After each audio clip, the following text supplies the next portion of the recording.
Don't do YouTube. Okay, here we go.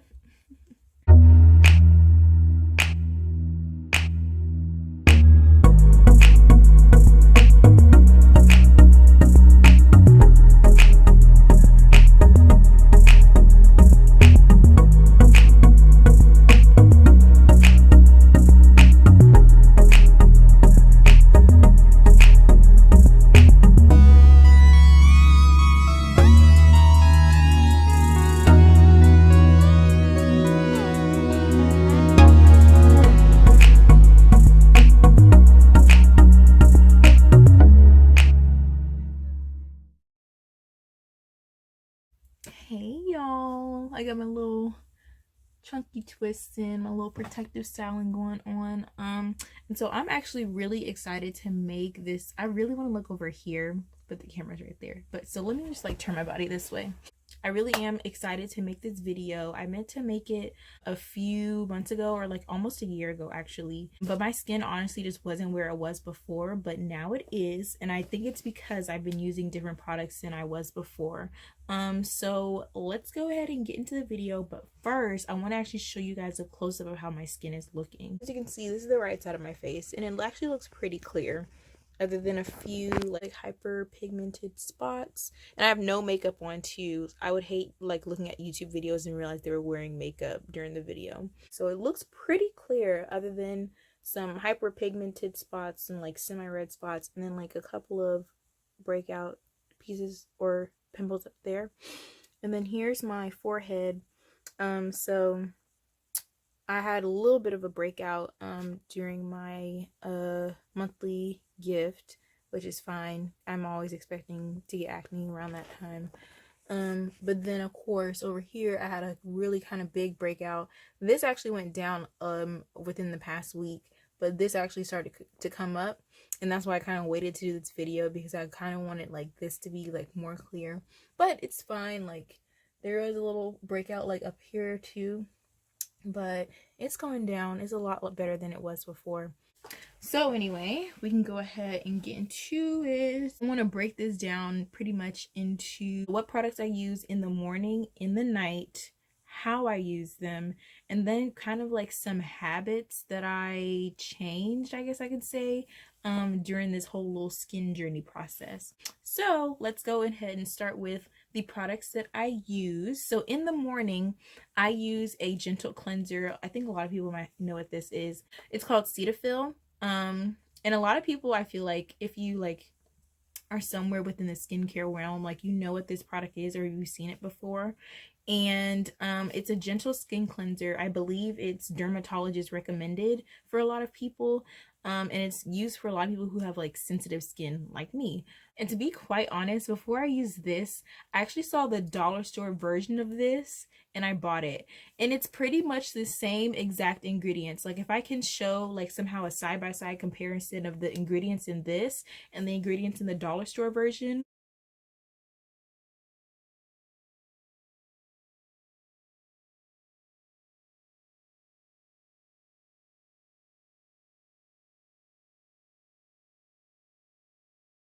it's pretty much the same thing. And I believe the dollar store version has just like one more ingredient than this one because, you know, patent protected products or whatnot. The one I got from the dollar store was like a whole lot bigger.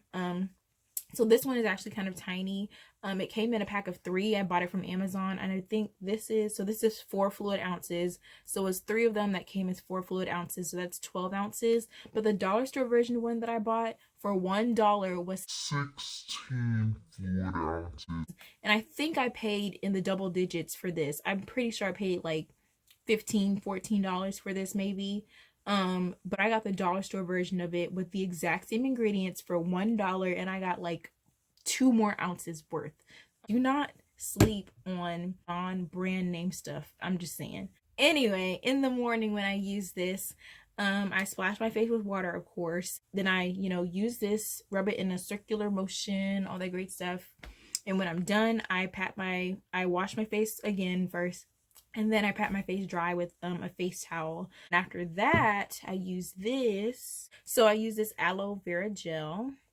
I got this from Amazon as well. So it does say that's, you know, safe enough to use on your face. Just what I know about aloe vera anyway, I know it's like a pretty safe product to use like on your skin. Like you can use it for burns, irritations, and things like that. So after I wash my face with this gentle cleanser, I go in and I rub this on my face and I leave it on all day. Like I don't wash it off. So I have it on now actually. So I do have it on now, but some people actually choose to wash it off afterwards. I don't think it's anything wrong with that. The directions actually say can be worn under makeup, and I have worn this under my makeup before. Use as needed to soothe sunburn, skin irritations, and to help promote rapid healing of minor cuts and scratches. So it can be worn with makeup, so you can obviously wear it, you know, all day if you wanted to, but if you want to wash it off, that's completely fine. So after a really, really long day, I go in and I use something a little bit stronger. So both the Cetaphil and the aloe vera are pretty like gentle for my skin, but after, you know, like a long day of like sweating and like my skin, so I have oily type skin. You can't see it now here because I haven't been out. I only been in the house. But you know, after you come in after a long day, your skin's like really oily from like all the sweat and different things from the daytime. And so I go in and I use this Noxzema, and I feel like a lot of people have heard of this too, this Noxzema cleanser. And I've used Noxzema for a long time, and unlike the Cetaphil, I don't think I've ever used a knockoff brand version of Noxzema. I do think that this is like top tier, like quality stuff. I could be wrong though. I obviously just said that you get the Cetaphil from the dollar store, and I've seen dollar store versions of this, but I don't know. I will pay money for Noxzema. Like I love me some Noxzema. So how I use this, I'll get in the shower, wet my face. So I wash my face in the shower. I don't know if that's weird or not. I get in the shower, I wet my face, pump a few pumps of this, you know, rub it on my face, scrub it up, dub, pat my face like semi-dry with a face cloth, and I do use a face cloth and a body cloth. Like they're two separate cloths that I use in the shower to wipe off like the remaining remnants or whatever. So when I get out the shower, I'll go back and put this aloe vera juice actually back on my face as well. So I leave this on at night too. So that's pretty much like the products that I use. The one main secret of using all of these products, and I think any product in general, is that I use the 60-second rule. If you don't know what that is, I'm about to put you on, because this literally helps save my skin probably more than the products themselves. But the 60-second rule basically allows the product to really get worked into your skin.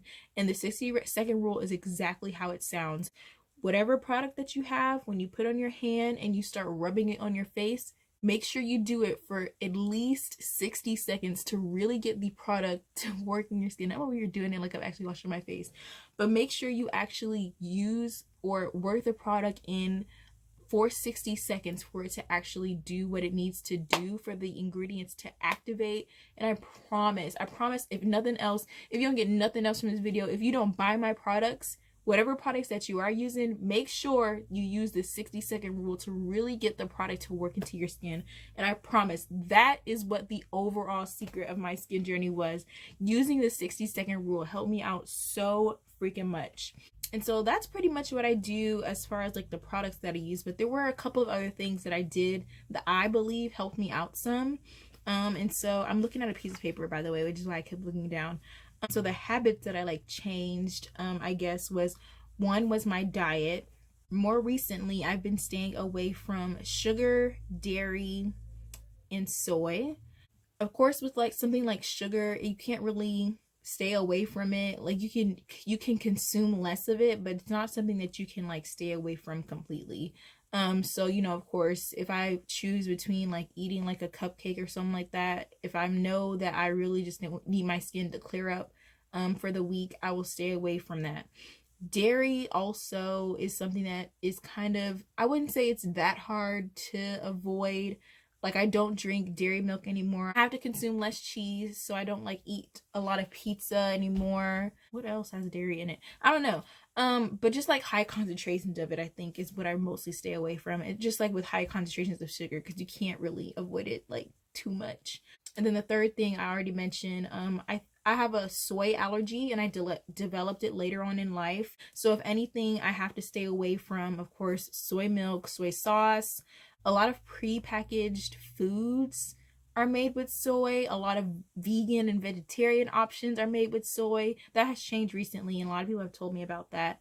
But yeah, anything that has like a high concentration of soy I stay away from, because it tends to break me out. And I can usually tell like where my pimples come up on my face, like what I ate to make me break out. I'm not even lying. If I eat a lot of sugar, I will break out like along my forehead.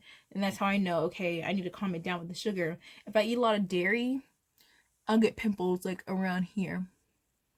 So that's kind of like how I can tell, you know, what I had eaten within the past few days that might have made me like break out. 2 things so far. If you're trying to clear up your skin, use the 60-second rule. I'm telling y'all, use that rule. Look into your diet also to see if that might be causing any irritation to your skin as well. And then like the very last thing that I tried to do was reduce the amount of stress. And I don't know if I'm using the right terminology when I say reduce your stress, but that my acne actually started to get really terrible like the beginning, like the summer before my senior year of college.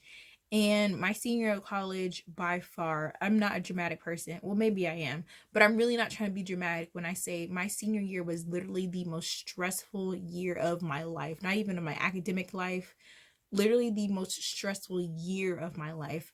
I was looking for a job. There were like 3 or 4 family things going on. I went through a breakup. Like, I was trying to freaking graduate from college. Like, it was so stressful to the point where, and I recommend this for anyone, I went and sought professional help. I went and sought a therapist to like help me like figure out like how I could like help myself reduce my stress. But anyway, I say that because stress really does affect you not only mentally but physically.